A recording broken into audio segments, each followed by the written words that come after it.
Esta mañana, bueno, hace 2 días le presentamos, acá la tengo, sí. Hace 2 días le presentamos nosotros una denuncia que reporteó mi compañero Alan Naviña, una denuncia con gasolineros, empresarios gasolineros, quienes hablaban de que desde que empezó todo este movimiento en contra del cobro del IEPS en las gasolinas, se han estado incrementando, decían ellos, así literalmente, los robos en las gasolineras. ¿Por qué? Porque llegan personas que piden cargar hasta 50 litros de gasolina y de pronto pagan lo que quieren o no pagan nada y se van, dicen, con el pretexto de que no les deben de cobrar el IEPS. Entonces decía él, que decían los gasolineros que esta situación se da desde que empieza un movimiento de resistencia civil pacífica. Y el día de ayer, como réplica, tuvimos a un integrante de la Resistencia Civil Pacífica que decía que ellos no hacen eso y que nos explicaba el por qué no pagan el IEPS y no deben pagar el IEPS y van y pues simplemente ellos no lo pagan. Para hablar de ello, hoy nos acompaña el abogado Francisco Javier Mejía Cisneros para hablar al respecto ya como una cuestión legal. Buenos días, un gusto siempre saludarlo. Gracias, Gaby, igualmente es un gusto saludar a ti y a tu auditorio y con mucho gusto acudimos para platicar sobre los temas que tú nos convoques.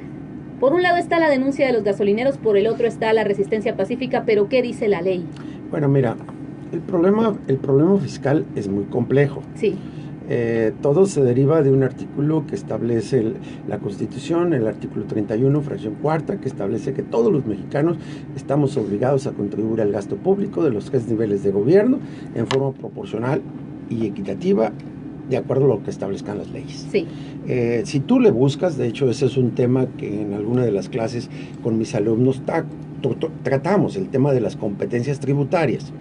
Evidentemente, si tú ves la Constitución, no es un tema claro, preciso, concreto.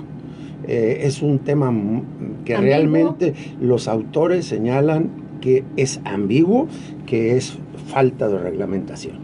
La verdad es que el legislador federal tiene una facultad en el artículo 73, fracción séptima, de establecer todas las contribuciones que sean necesarias para cubrir el gasto público. Sí. Legalmente, desde la forma, tú puedes decir, bueno, eso es legal. Sin embargo, si tú vas a analizar lo que ya te señalé hace rato, de manera proporcional y equitativa, vas a encontrar pues verdaderas injusticias en el sistema tributario mexicano, que establece una serie de tributos como es el IEPS, que son impuestos indirectos, ocultos, que sí, no son transparentes, que en muchos de los casos la mayoría de la gente no sabe que lo paga. Que lo está pagando. Que lo está pagando. Y los paga porque en el precio que a él le dan, ahí va incluido. Ejemplo, la gasolina. Tú vas, tú pones la gasolina y lo único que te desglosa el empresario gasolinero es el IVA. Pero no te dice que tanto cobró de IVA, sí, y de IEPS, perdón. De IEPS. Y tú vas a ver, bueno, ¿y qué otros productos tienen IEPS? IEPS lo tienen los celulares, el consumo de celulares, el consumo de tabaco, el consumo de alcohol. De sodas también, creo, refrescos. Sodas, refrescos y muchos productos que a veces es larga la lista, sí, para enunciarlos. Y obviamente son impuestos que se llaman indirectos, ocultos, que el fisco federal establece pues como políticas fiscales a veces para recaudar más dinero, a veces, como en el caso de los alcoholes, supuestamente para desmotivar el consumo de alcohol. La verdad es que en el aspecto fiscal, lo voy a reiterar nuevamente, el sistema federal es injusto con los contribuyentes normalmente de ingresos medios para abajo. ¿Por qué?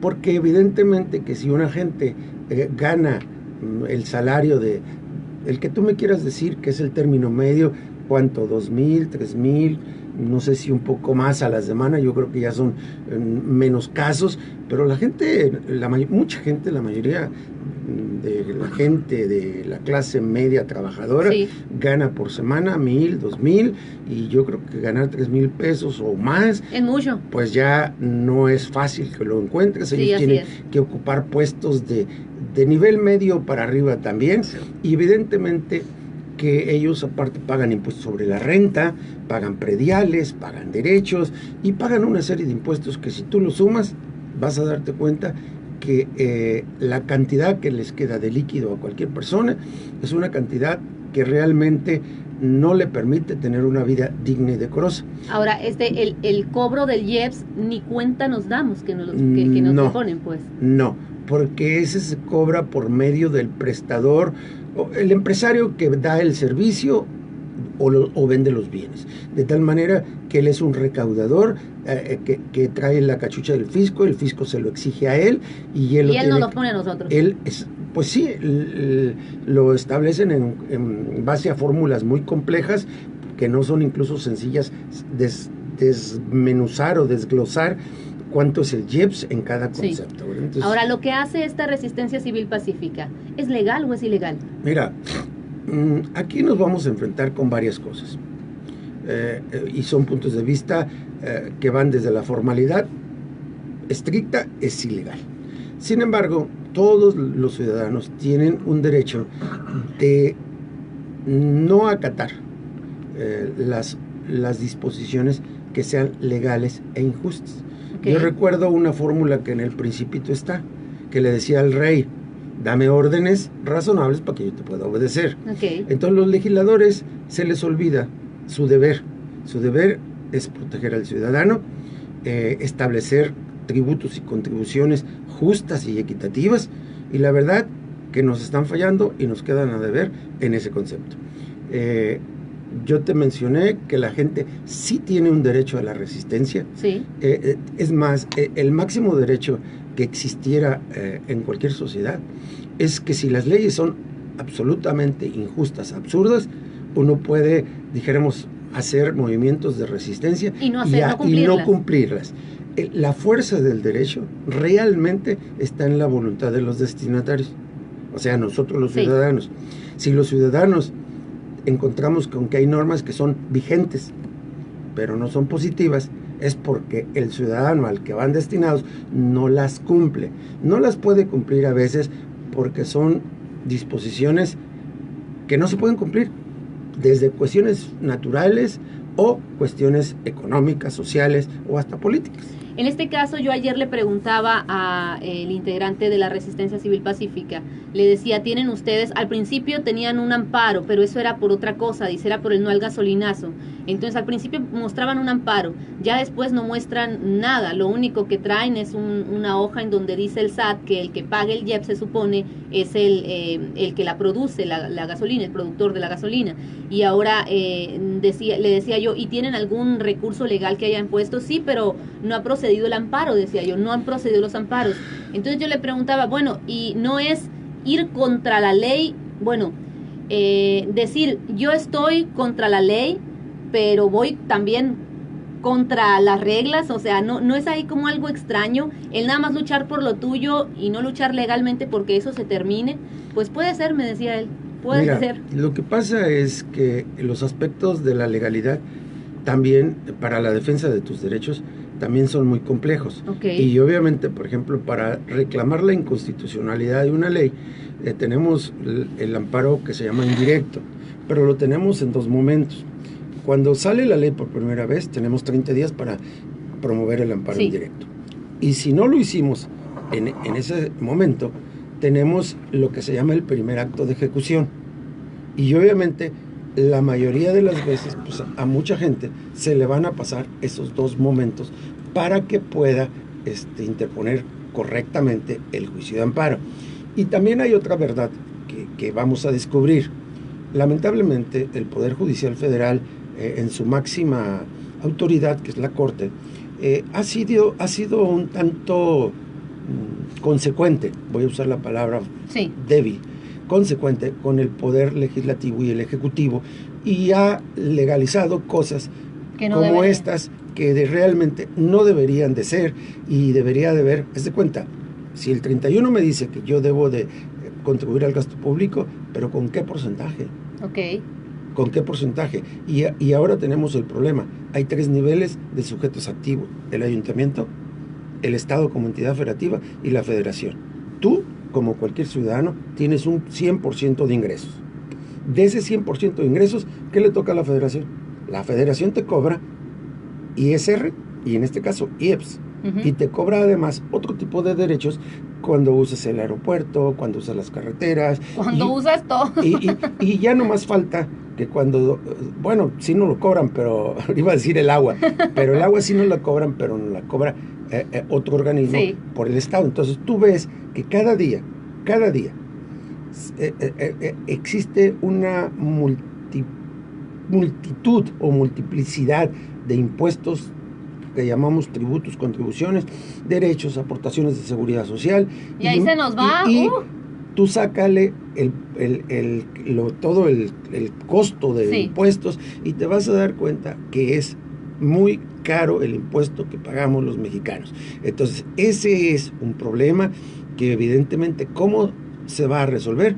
Pues lamentablemente. Mira, legislando, pero correctamente y a favor de los legisladores, no de un poder ejecutivo, judicial y legislativo que tiene un alto gasto, incluso desde lo que son sus salarios, sus sueldos, sus prestaciones. Pues con todo eso que nosotros pagamos de impuestos, ellos viven y viven bastante bien. Y eso es una contradicción, pues, que tenemos en México. Tenemos un país que decimos el 60% de mexicanos son pobres, o clases, ni siquiera clases medias, pobres. Sí. Y la clase media está arribita de esos 60 millones. ¿Cuántos son? Pues son un número bastante considerable, y el problema de México se llama concentración de riqueza en pocas manos. Así es. Y entonces el sistema tributario mexicano es parte de lo que ha generado, parte de lo que ha propiciado y ha legalizado, de tal manera que tenemos al hombre más rico del país, del mundo en México. Muy bien, entonces finalmente, nada más recapitulando, sí es su derecho, es derecho del ciudadano decir: eso no me toca pagarlo a mí, no lo pago. El IEPS no me toca, no lo pago. ¿Es su derecho? Sí, mira, sí, las leyes fiscales son unas de las que moralmente inclusive se establece que si son injustas, el ciudadano tiene derecho a no cumplirla. Es algo que a veces choca con el sistema del derecho, porque dices, bueno, el derecho es para obedecerlo. Y incluso mucha gente piensa, e incluso coméntalo, y dice: ¿quién es la máxima autoridad en México? Y te van a decir, sin lugar a duda, que es el presidente de la República. Sí. O el caso del Estado, el gobernador, el presidente mundial. Y la verdad no es cierto. Es el pueblo. Es el pueblo, artículo 39. Bueno, debería ser, según la Constitución, el pueblo. Exactamente, representado por nuestro poder legislativo.